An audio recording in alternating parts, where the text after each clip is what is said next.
दोस्तों, पूरी दुनिया की निगाहें जिस ऐतिहासिक पल का वर्षों से इंतजार कर रही थीं, आखिरकार वो क्षण भारत ने रच दिया है। न्यूयॉर्क स्थित United nation general assembly UNGA में भारत ने ऐसा परचम लहराया है कि दुनिया के 146 से भी अधिक देश भारत की तारीफ करते नहीं थक रहे। ये सिर्फ एक वोटिंग या एक बिल पास होने की कहानी नहीं है, बल्कि ये भारत के वैश्विक इतिहास का सबसे बड़ा अध्याय है, जो आने वाले समय में दुनिया की राजनीति और ताकत का समीकरण पूरी तरह से बदलने वाला है। भारत ने आखिरकार वो कर दिखाया है जिसका सपना हम सब वर्षों से देखते आ रहे थे। यूनाइटेड नेशन जनरल असेंबली में भारत की स्थायी सदस्यता और वीटो पावर को लेकर पेश हुआ बिल भारी बहुमत से पास हो गया है। जरा सोचिए, जब पूरी दुनिया के 193 देशों में से 146 देश भारत के पक्ष में खड़े हो गए तो वहां माहौल कैसा होगा। चारों तरफ सिर्फ तिरंगे की चर्चा, भारत की कूटनीति का लोहा और भारतीय नेतृत्व की गूंज सुनाई दे रही थी। इस बार सबसे चौंकाने वाली बात यह रही कि जो देश हमेशा भारत का विरोध करते थे, वही देश भारत के समर्थन में वोटिंग करते नजर आए। भारत की कूटनीतिक जीत। इस खबर की असली ताकत सिर्फ वोटिंग तक सीमित नहीं है। असल खेल तो तब शुरू हुआ जब भारत के विदेश मंत्री एस जयशंकर और भारत के प्रतिनिधियों ने मंच से भाषण दिया।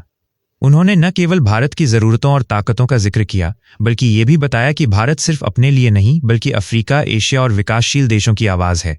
भारत ही वो लोकतांत्रिक शक्ति है जो दुनिया में संतुलन बनाए रख सकती है। यही कारण था कि यूरोपियन यूनियन से लेकर ऑस्ट्रेलिया तक और अफ्रीका से लेकर साउथ अमेरिका तक हर कोई भारत के पक्ष में खड़ा हो गया। विरोधियों की बौखलाहट और चीन का समर्थन। जहां एक ओर भारत को भारी समर्थन मिला, वहीं तुर्की और सऊदी अरब जैसे देशों ने खुलकर भारत का विरोध किया। लेकिन इस बार उनकी आवाज इतनी कमजोर थी कि कोई सुनने वाला ही नहीं मिला। यूएन की मीटिंग में मौजूद प्रतिनिधियों ने देखा कि तुर्की की हालत किस तरह बौखलाए हुए इंसान जैसी हो गई थी। तुर्की के प्रतिनिधि ने तो गुस्से में बिल की कॉपी तक फाड़ दी और मेज थपथपाकर विरोध दर्ज किया, जिसका पूरी दुनिया ने मजाक बना दिया। सऊदी अरब का चेहरा भी उस दिन लाल हो गया जब 146 देशों ने भारत के समर्थन में तालियां बजाईं।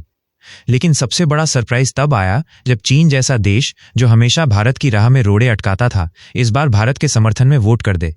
जी हां दोस्तों, ये सच है। चीन ने पहली बार भारत को यूनाइटेड नेशन में स्थायी सदस्यता दिलाने के पक्ष में वोट किया और बयान दिया कि भारत एशिया की आवाज है और भारत के बिना यूनाइटेड नेशन अधूरा है। यही वो लम्हा था जिसने इतिहास बदल दिया। स्थायी सदस्यता का मतलब, अगर भारत यूनाइटेड नेशन में स्थायी सदस्यता पा लेता है तो ये सिर्फ भारत की नहीं, बल्कि करोड़ों भारतीयों की जीत होगी।